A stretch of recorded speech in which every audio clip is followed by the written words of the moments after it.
Let's see if we can build a simple heavy-duty workbench without a kit for about $100. Let's go. 2x4s are usually inexpensive and you can find them just about everywhere, so we're going to base the frame off of them. I drew up a quick sketch to get an idea of what we're going for. I want this to have 3 separate levels or 3 shelves, with the top one being the actual bench, then have a little rise going up in the back so that I can have something like pegboard or something to it I can hang things from and attach it. This right here has a bunch of possible upgrades we can do in the future, and I'll show you that more later. Our first cuts are going to be the back legs. They are the longest boards and you want to make sure they're the straightest and best quality out of all of them, otherwise everything else could be a little bit out of whack. Let me give you a word of warning though, when you're shopping for your 2x4s, the quality of wood has went way down over the last couple years. So make sure you look for the ones with the least amount of knots, and especially the ones that are not warped, otherwise your final product, well, it's just not going to look that good. I'm going to use a miter saw to make most of these cuts, but you can use a circular saw if that's all you have. And we want these legs to be cut at 59 inches.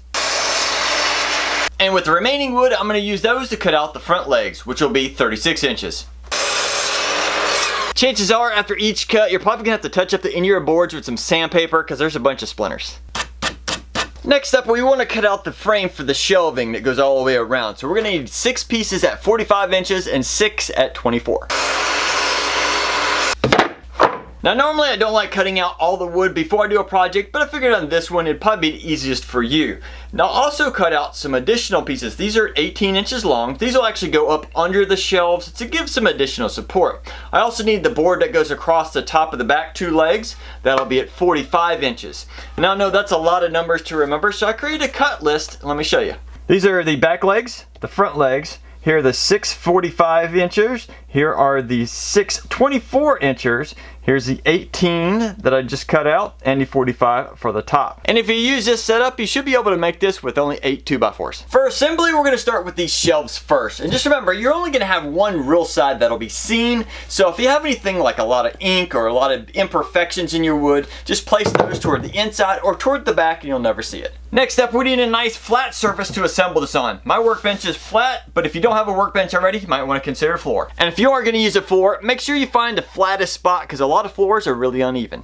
I'm now going to place the 24-inch long board on the outside of our 45, or our front and our back, because we're actually going to inset these one thickness of a board. Therefore, the legs that we're going to install in a little bit will actually be running on the outside of our 45-inch. Using a corner square or a straight edge will definitely help you line this up because you want this to be pretty close. And a clamp might be helpful to hold these two together, because I'm going to use a couple 2.5-inch long screws to connect this frame together, but not the spacer. I also like to pre-drill these holes to prevent cracking, but it's not required. Then just repeat that process on the other 3 corners. Next up, we're going to use one of the 18-inch boards, and we want to put it in the center of the shelf. Make sure you line everything up, then we're going to put a couple screws in each side. Then we need to repeat that process 2 more times. Once you've completed all 3, you want to take each one, flip it upside down so that the top is facing down on your flat surface, and then test the corners. You want to see if there's any warping or rocking going on. Then take the flattest one, and that'll be the top of your workbench. Now if by chance you do have some warping and some rocking in the other 2, that's okay. Those shelves, they don't have to be perfect, but you want your workbench to be as flat as possible. Now that we know which one of our frames is going to be the top section, we again want to take it and place it top facing down, and we're going to install the legs. We're now going to install our front legs, so line everything up in that corner that we prepared before, and now we're going to clamp it together so it doesn't move. I'm now going to add 2 screws going in this side and 2 on this side, and that should lock that leg in super strong. And if this is done right, it should be pretty close to square. With the front legs now installed, I'm going to flip this entire piece onto its side. Now I can take the back legs and I can balance them right up here on this frame and clamp them down, and that way they don't interfere with the floor, or in my case, the ceiling. Now before I secure these back legs in place, I need to remeasure the front legs, which in my case is 32.5 inches. So I need to make sure that these back legs are also extending out 32.5. At this point, it's a good idea to take those shelves and just kind of temporarily put them in place. We just want to make sure everything is going to fit together and not be too much of a bind.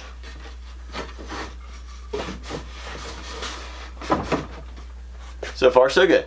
Now that I know the shelves fit in there well, I want to make sure that there's at least 4 inches from the bottom shelf to the floor. That way our feet can slide under there and we're not constantly kicking it.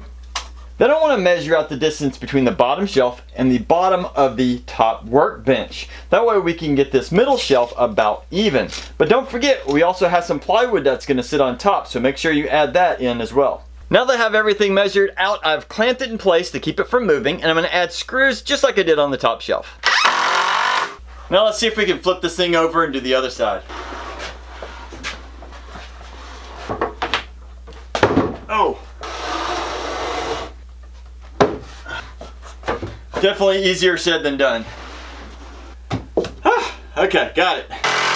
Once I got all the shelves secured, I flipped it onto the floor so I can have a little bit more room, and we're going to do the rest of the assembly right here. Next up is adding the tops to our workbench and our shelves, but it really depends on what you're going to use this workbench for. If you're planning on doing a bunch of building construction where you're hamming and drilling and potentially having really heavy tools sitting on top of the workbench, then I'd suggest getting something that's about 3/4 inches thick. It doesn't have to be as fancy as this nice hardwood plywood behind me. Just some basic pine plywood should do the trick. And if you plan on using this for maybe something like a craft room where you're not going to put super heavy tools on it, I'd probably even suggest some 1/2 inch plywood because this frame is already pretty rigid. Just for the heck of it, I looked up the price difference between the 3/4 and 1/2 inch, and it is about an $8 difference for the big 4x8 sheet. So it's totally up to you on which one you want. When I went out to my storage building to grab that pine plywood, I realized, oh no, I'm already out.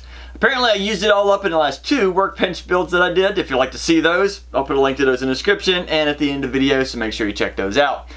So to keep me from having to go to the store, I'm going to use what I already have on hand, which is a hardwood plywood, which is definitely overkill for this build, but it is what I have. For the top of our workbench, we're going to stick with the 2 foot by 4 foot, which is a standard size a lot of workbenches are made out of. But for the lower shelves, I'm actually going to make them a little bit narrower. Instead of having our plywood come out to the end of our leg here, I'm actually going to inset it about 1.5 inches so it's even with our frame. And that'll give us just a little bit more room when our leg and knee is moving around. We're not constantly bumping it.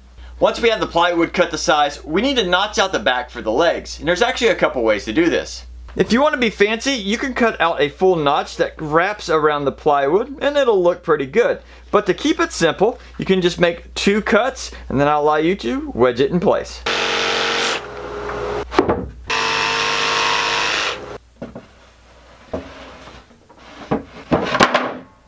Perfect. Oh yeah.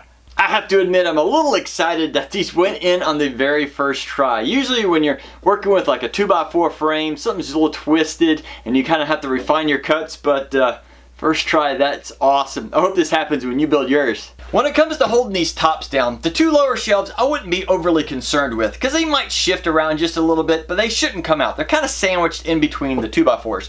But you could always put a screw on each end just to make sure they don't move. As for the top, I would highly recommend putting at least 6 to 8 screws around it just to make sure it doesn't move because you're going to be using this a lot. And I'd highly recommend pre-drilling your holes so it's less likely you'll crack your plywood. And the last piece of wood we need to install will connect these 2 back legs together. This would probably look the best if I installed it about like so that way it'd be flush on the sides and on the back. But I have some plans for some upgrades in the future, so I'm actually going to install it this way with the overhang protruding toward the front. And to finish off the back of this workbench, we're going to install some pegboard. This is just a 2x4 sheet that you can purchase at most hardware stores, but it is just a slightly long for the back of this setup. This is only 45 inches wide and this is 48, so I trimmed it down to about 44.5, and that way it'll sit just behind the back of this frame and look nice. And to install this in place, you just need some basic flathead screws. Now, let's see how sturdy this thing is. Oh yeah, that's not moving at all. Awesome! The basic workbench is now complete, but how much did it cost? Let's find out. Now let's break these costs down for you. The plywood, a 3/4 inch 4x8 sheet of pine plywood should cost about $50. Again, I used something different because I just wanted to use what I already have on hand, but the sturdiness shouldn't be any different. Now I needed 8 2x4s, which cost about $28. I needed this pegboard, which cost about $13. I needed a box full of 2.5 inch long screws, which cost about $11. And just a small baggie full of some small screws to attach the pegboard, and that was about $2. In total, $104. Now our original plan was to build this workbench for $100 and it made it to $104. So it did go over just slightly, but overall I'm super excited because it's still a really nice workbench. Now I plan on doing a bunch of upgrades to this workbench in our next video, so make sure you keep an eye out for that. Otherwise, you might want to check out these other workbenches.